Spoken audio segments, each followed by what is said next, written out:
Hello guys, हम कर रहे हैं कॉर्पोरेट अकाउंटिंग। इसमें हमारा चैप्टर नंबर फर्स्ट चल रहा है और आज का लेक्चर नंबर है 6। आज का जो हमारा टॉपिक है वो है राइट शेयर्स या issue of right shares. BCom BBA के लिए ये बहुत इंपॉर्टेंट टॉपिक है क्योंकि इसके ऊपर सेपरेट क्वेश्चन आता है जिसके अंदर राइट शेयर क्या होता है, उसका प्रोसीजर क्या होता है और वैल्यू ऑफ राइट कैसे कैलकुलेट करते हैं, इस बारे में क्वेश्चन आ सकता है। ठीक है, तो आइए समझते हैं सबसे पहले राइट शेयर होते क्या हैं। राइट शेयर्स को हिंदी में अधिकार अंश बोला जाता है, यानी कि कुछ ना कुछ राइट अधिकार देने की यहां पर बात चल रही है। ये अधिकार किनको देती है, कौन देती है? कंपनी देती है अपने एग्जिस्टिंग शेयर होल्डर को, यानी कि जो कंपनी के, ये कंपनी है फॉर एग्जांपल के लिए, समझना बेटा बहुत अच्छे से, बहुत बढ़िया टॉपिक है ये। एक बार अच्छे से समझ लोगे तो कभी भी राइट शेयर से रिलेटेड कोई प्रॉब्लम नहीं आएगी। ये कंपनी है और ये है कंपनी के यहाँ पर एग्जिस्टिंग शेयर होल्डर। एग्जिस्टिंग समझते हो ना, मतलब जिनके पास कंपनी के पहले से ही शेयर्स है। ठीक है, तो ये एग्जिस्टिंग शेयर होल्डर। कंपनी की ऑथराइज कैपिटल होती है, आपको पता है ना। ऑथराइज कैपिटल का मतलब क्या होता है कि अपनी कंपनी पूरी लाइफ के अंदर इतनी शेयर्स इशू कर सकती है। तो उस ऑथराइज कैपिटल में से कंपनी ने कुछ शेयर पहले ही इशू कर रखे हैं और कुछ अब कर रही है। तो अनइशूड शेयर इशू किए जाते हैं राइट शेयर के अंदर, ताकि कंपनी की जो कैपिटल है वो बढ़े और कंपनी के पास कुछ पैसा भी आएगा, क्योंकि शेयर इशू करेगी तो कंपनी के पास फंड तो आएगा ही। ओके, लेकिन ये तो इक्विटी शेयर इशू करके भी तो किए जा सकते हैं। तो यहां पर इक्विटी शेयर ही इशू हो रहे हैं और ये है कंपनी के पुराने equity share holder, existing share holder, यानी कि वर्तमान अंशधारी, यानी कि राइट शेयर इशू करने के टाइम या उससे पहले से ही इनके पास में शेयर्स पड़े हैं, तो ये एग्जिस्टिंग शेयर होल्डर हो गए। ओके, अब कंपनी क्या करती है, इनको एक ऑफर देती है। कंपनी ऑफर देती है इनको, क्या देती है बेटा? ऑफर। और इस ऑफर के अंदर ये बताती है कि हम आपको दे रहे हैं और शेयर्स ऑफर करते हैं। क्या ऑफर करते हैं? आपको शेयर्स ऑफर करते हैं कि आप और खरीद लो, क्योंकि आप हमारे पुराने शेयर होल्डर हो, तो हम आपको ही और ऑफर शेयर करते हैं कि आप ये शेयर खरीद लो। और ये सिर्फ पहले आपको ऑफर कर रहे हैं, तो सबसे पहले राइट अधिकार आपको दे रहे हैं कि आप खरीद लो। लेकिन अगर आप बोलते हैं नहीं हम तो नहीं खरीदेंगे, तो फिर किसी और को कंपनी वो शेयर इशू कर सकती है। तो सबसे पहले इनको राइट दिया जा रहा है, इसलिए हो गए राइट शेयर। और राइट शेयर में इनको एक ऑफर ये दिया जाता है कि आप शेयर खरीदेंगे तो आपको फायदा भी होगा। अब एग्जिस्टिंग शेयर होल्डर बोलेंगे हमको क्या फायदा होगा? आपको फायदा ये होगा कि ये जो इस राइट शेयर की जो इशू प्राइस होगी वो मार्केट वैल्यू से कम होगी। मार्केट वैल्यू से क्या होगी? कम। जैसे फॉर एग्जांपल के लिए ये कंपनी के एग्जिस्टिंग शेयर होल्डर है, तो एग्जिस्टिंग शेयर है, इनके पास पुराने जो शेयर पड़े हैं, आज के टाइम में उसकी मार्केट में वैल्यू है 25 रुपए, 25 रुपीज फॉर एग्जांपल के लिए। ठीक है, ओके, लेकिन हम आपको यहां पर कितने में दे रहे हैं? 15 रुपए में शेयर दे रहे हैं। तो देखिए मार्केट वैल्यू से कम प्राइस पर हम क्या कर रहे हैं? शेयर इशू कर रहे हैं, तो इनको फायदा ही है ना। तो ये इससे हमारे जो एग्जिस्टिंग शेयर होल्डर होते हैं उनको बेनिफिट मिलता है। लेकिन इनको जो है यहां पर ये जो ऑफर दिया जाता है ये नोटिस के थ्रू दिया जाता है। अब समझना, यहां पर जो ये ऑफर दिया जाता है ये किसके थ्रू दिया जाता है? नोटिस के थ्रू दिया जाता है। नोटिस। उस नोटिस के अंदर आपको ऑफर के बारे में सारी इंफॉर्मेशन होती है, और एक रिकॉर्ड डेट भी लिखी होती है। रिकॉर्ड डेट का मतलब ये होता है कि इस डेट तक जो कंपनी का शेयर होल्डर होगा उसको ही ये राइट शेयर मिलेंगे। अब आप बोलोगे सर इस डेट का मतलब क्या हो गया? देखो होता क्या है, ये एग्जिस्टिंग शेयर होल्डर है और अगर ये पब्लिक कंपनी है तो ये अपने शेयर जाकर के शेयर मार्केट के अंदर NSE, BSE, national stock exchange, Bombay stock exchange या कोई स्टॉक एक्सचेंज के अंदर जाकर के बेच भी सकते हैं और कोई नया शेयर होल्डर बन सकता है कंपनी का। इसलिए कंपनी जब भी राइट शेयर इशू निकालती है तो एक रिकॉर्ड डेट दे देती है कि इस डेट तक जो कंपनी का शेयर होल्डर होगा उसी को ही एग्जिस्टिंग शेयर मिलेंगे। ओके, तो एक रिकॉर्ड डेट बता देती है। ऑफर के बारे में इंफॉर्मेशन दे देती है। इंफॉर्मेशन में ये बोल सकती है, जैसे रेशियो दे देती है कि जिसके पास पहले से 3 शेयर है उनको कंपनी का एक राइट शेयर मिलेगा, यानी कि रेशियो दे दिया 1:3। जिसके पास 3 शेयर है उसको कितना मिलेगा? 1। जिसके पास 6 शेयर है पुराने उसको नया कितना मिलेंगे? 2। समझ में आ गया? जिसके पास पुराने 9 शेयर है उसको नए वाले कितने मिलेंगे? है ना, 3। तो समझ में आ गया? तो यानी कि 1:3 एक रेशियो दे दिया। जिसके पास 3 शेयर है एग्जिस्टिंग उसको 1 शेयर मिलेगा। तो ये सारी, यानी कि नंबर ऑफ शेयर क्या होंगे, रिकॉर्ड डेट क्या होगी, ऑफर की डेट क्या होगी, ये सारी इंफॉर्मेशन एक नोटिस के थ्रू किनको दी जाती है? इन shareholder, existing shareholder को दी जाती है। और ये जो नोटिस है ये ऑफर डेट से कम 15 दिन पहले, है ना, ये जो नोटिस जाता है ये कितना मिनिमम, इसका टाइम ध्यान रखना, 15 डेज पहले, 15 दिन पहले जाता है और मैक्सिमम 30 डेज पहले, यानी कि जिस दिन ऑफर दे रहे हैं उससे कम से कम 15 दिन पहले इनको हम इंफॉर्मेशन दे दो और ज्यादा से ज्यादा 30 दिन पहले इंफॉर्मेशन दे सकते हैं। ओके अब इन तक इन्फॉर्मेशन पहुंच जाएगी और इन्फॉर्मेशन पहुंचने के बाद में इनको नोटिस मिल जाएगा और ये वापस उसको एक्सेप्ट कर लेते हैं, यानी कि नोटिस को एक्सेप्ट कर लेते हैं कि हाँ भाई हम शेयर खरीदने के लिए तैयार हैं, तो राइट शेयर इनको इशू कर दिए जाते हैं एग्जिस्टिंग शेयर होल्डर को। लेकिन अगर कोई नोटिस जो है वो एक्सेप्ट तो कर लेता है, लेकिन कंडीशन ये लगाता है कि ये शेयर मैं तो नहीं खरीदूंगा, है ना, जैसे ये है मिस्टर ABCDEF, ठीक है। अब ABC जो थे उन्होंने तो ऑफर एक्सेप्ट कर लिया, तो उन्होंने नोटिस मिला, उन्होंने ऑफर एक्सेप्ट कर लिया, तो इनको राइट शेयर इशू हो जाएंगे, है ना, 1:3 के रेशियो के अंदर। जिसके पास 3 है उसको 1 मिलेगा। आप देख लो किसके पास कितने हैं। ओके ठीक।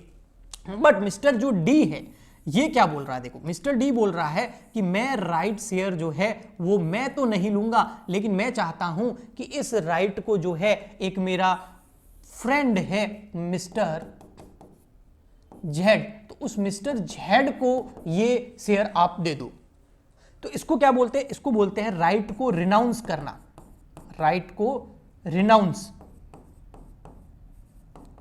यानी कि इसने अपना राइट किसी और को दे दिया। हो सकता है जेड से ये कुछ पैसा कमीशन वगैरह ले रहा हो, बट ये राइट रिनाउंस हो गया। अब आप बोलोगे जेड तो शेयर मार्केट से भी तो जाके खरीद सकता है, लेकिन वो 25 रुपए में मिल रहा है ना, यहाँ 15 रुपए में मिल जाएगा, तो 10 रुपए का फायदा हो रहा है ना। इसीलिए यहां पर राइट का रिनाउंस भी किया जा सकता है, जब तक कि कंपनी के एओए में और कुछ मना नहीं कर रखा हो। कंपनी के आर्टिकल ऑफ एसोसिएशन रिनाउंस के बारे में अगर मना नहीं करते हैं, तो फिर कंपनी का जो शेयर होल्डर है, एग्जिस्टिंग शेयर होल्डर है, वो अपने राइट शेयर के राइट को जो है रिनाउंस कर सकता है किसी और को, और कंपनी फिर उसे इशू कर देगी। ओके सॉरी, ये तो हो गया रिनाउंसमेंट, ठीक है, समझ में आ गया।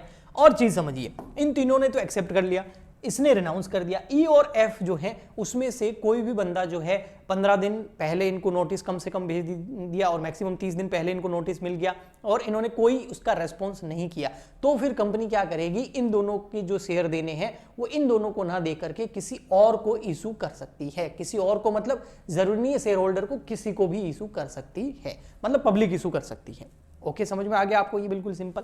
अब देखिए यहां पर राइट शेयर समझ में आने के बाद में हमको कई बार क्वेश्चन आता है और उसमें हमको कैलकुलेट करना पड़ता है वैल्यू ऑफ राइट। क्या कैलकुलेट करनी पड़ती है, value of right. Value of right calculate करना बहुत इजी है। कैसे इजी है, मैं आपको कुछ एक फॉर्मूला बताता हूं, उससे वैल्यू ऑफ राइट आ जाएगी। तो ये इसका क्वेश्चन आता है, प्रैक्टिकल क्वेश्चन आता है, ठीक है ठीक है। तो वैल्यू ऑफ राइट कैसे आएगी, मार्केट प्राइस माइनस कर दो आप एवरेज प्राइस। अब यहां पर फॉर एग्जांपल के लिए मैं एक एग्जांपल लेता हूं, क्वेश्चन के एग्जांपल लेता हूं और उसमें मैं देखता हूं कि भाई मार्केट प्राइस जो है, मार्केट प्राइस ऑफ शेयर्स वो है आपकी 25 रुपीज, ठीक है ओके।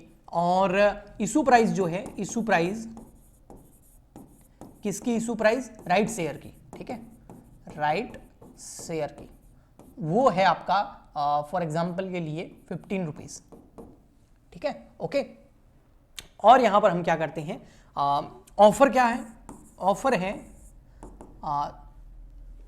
1:3, यानी कि जिसके पास 3 एग्जिस्टिंग शेयर्स हैं, एग्जिस्टिंग शेयर्स कितने हैं 3, जिसके पास 3 शेयर हैं उसको राइट शेयर कितने मिलेंगे 1।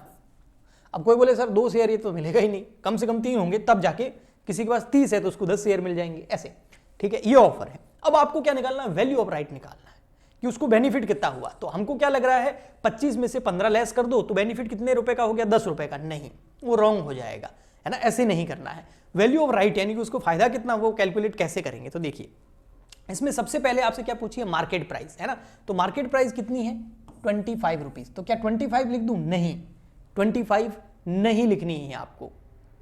यहां पर ये जो मार्केट प्राइस है ये कितनी है 25 है ना, हाँ, तो यहां पर तो आप 25 लिख देंगे, सॉरी हाँ, यहां पर मार्केट प्राइस ही तो लिखनी है। हाँ, एवरेज प्राइस कहां है, इसमें कहीं एवरेज प्राइस दे नहीं रखी है ना, तो आपको एवरेज प्राइस कैलकुलेट करनी पड़ेगी। अब एवरेज प्राइस कैसे आएगी, देखो एवरेज प्राइस, उसका मैं फॉर्मूला बता देता हूं, ठीक है, मार्केट प्राइस यहीं लिखनी थी, एवरेज प्राइस सॉरी हमको कैलकुलेट करनी है। अब एवरेज प्राइस कैसे आएगी, एवरेज प्राइस आएगी market price of shares plus issue price, issue price of right share, जो ऑफर मिला है वो। अब issue price of right share कितनी है? Issue price of right share है ये रही 15 रुपए, तो यहां पर 15 ले लो। लेकिन मार्केट प्राइस ऑफ शेयर कितनी है सर? वो तो 25 है, 25 है एक शेयर की। लेकिन एग्जिस्टिंग शेयर जिसको हम ऑफर दे रहे हैं उसके पास एग्जिस्टिंग शेयर कितने हैं? 3 पे 1 मिलेगा ना। हाँ, तो यहां पर हो जाएगा 3 से मल्टीप्लाई, और ये कितना दे रहे हैं? 1 ही दे रहे हैं। अब देखिए यहां पर क्या होगा, तो यहां पर ये हो गया आपका 25 मल्टीप्लाई बाय 3 करेंगे तो 75 रुपीज की जिसके पास शेयर होंगे उसको 15 रुपए का एक शेयर मिलेगा। तो यहां पर कितना हो गया? 90।